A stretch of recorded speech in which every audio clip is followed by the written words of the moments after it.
Hello, my name is Quirt.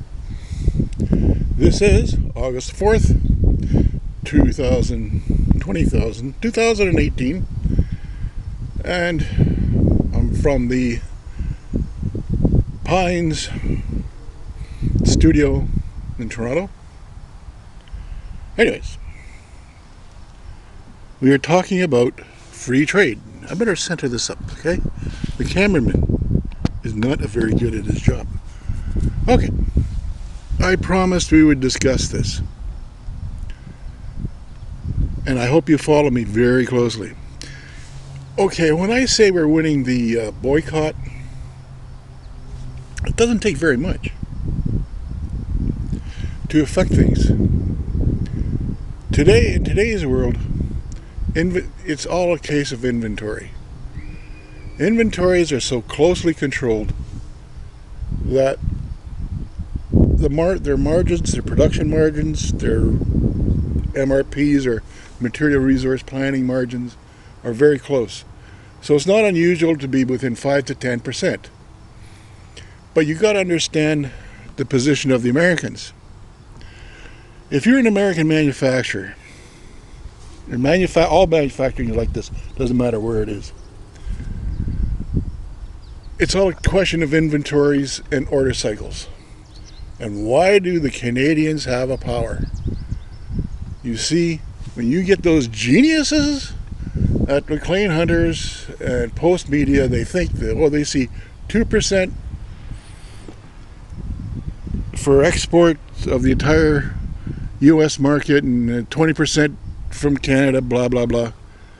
Believe it or not, that's a lie. Because they're not telling you, not even close to the truth.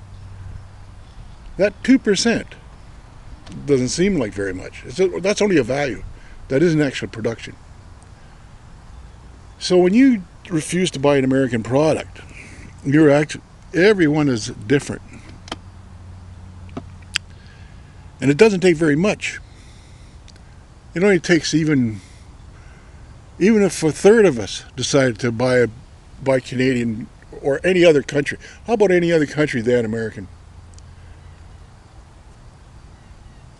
If we do that, then we are hitting the Americans where it really hurts. Because they assume that everybody else is stupid. And here's how it works. Now, I'm going to explain to you why. It's going to take some work. It's going to take some patience, but we'll get through it.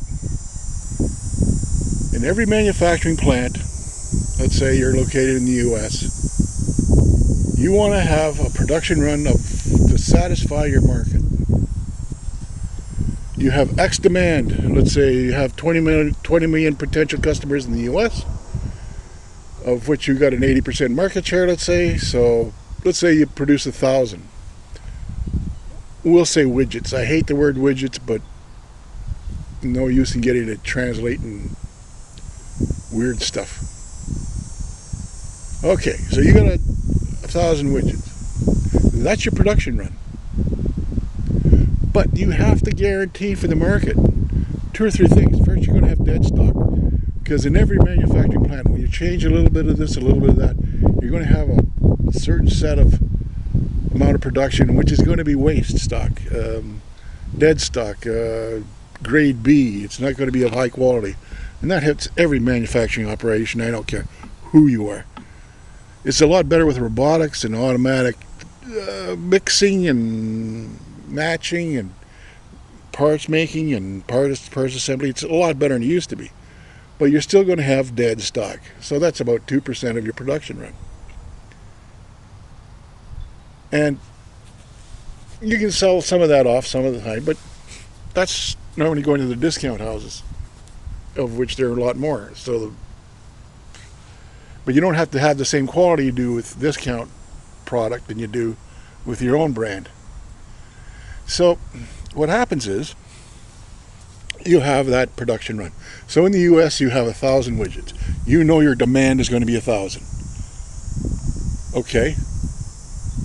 The first goal, the worst thing that can happen with a manufacturer is having a stock out, or not producing enough for your prime market, which is the U.S. The U.S. produces for the U.S. Always remember that. So in order to guarantee that there's not going to be no stock out, they got to overproduce. So let's say they got to produce, to guarantee 1,000 widgets. Your production number is set for 1,100, because there's always a variance. Somebody's buying more, buying less. The goal is 1,000 widgets without a stock out in your major market. So that means you got to produce maybe 5 to 10% more for the American market. So that isn't very many. You can't sell it. Okay, so you have this extra stock. And why do you want that number? Is because you have this certain production number, you have your certain production costs, and each, okay, in a manufacturing operation, the number one widget on your production run is the most expensive widget there. Well, you try to average it, so that when you get up to the 1,000th widget or whatever, it is worth just pennies. So let's say around about 10 cents. And they're selling it at $5 in the stores. That's your retail. Your wholesale will be about 3. Your production will be about 10, 25 cents per unit. So in order to keep that number where it's 10 to 25%, you've got to produce at least 1,000. And you got to guarantee that stock out, and that stock demand is going to sell out pretty. There's good turnover.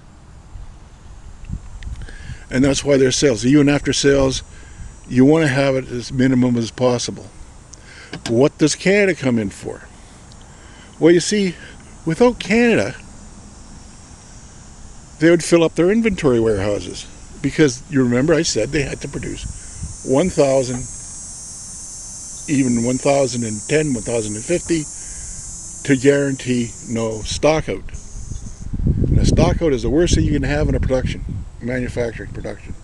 Guaranteed. It pisses off customers, clients, their clients, and also down the line. If you don't have the product and they want the product, in today's world, they got to have the product now. They can't wait a week, and they can't wait 2 weeks. They can't wait 4 weeks till you have another run.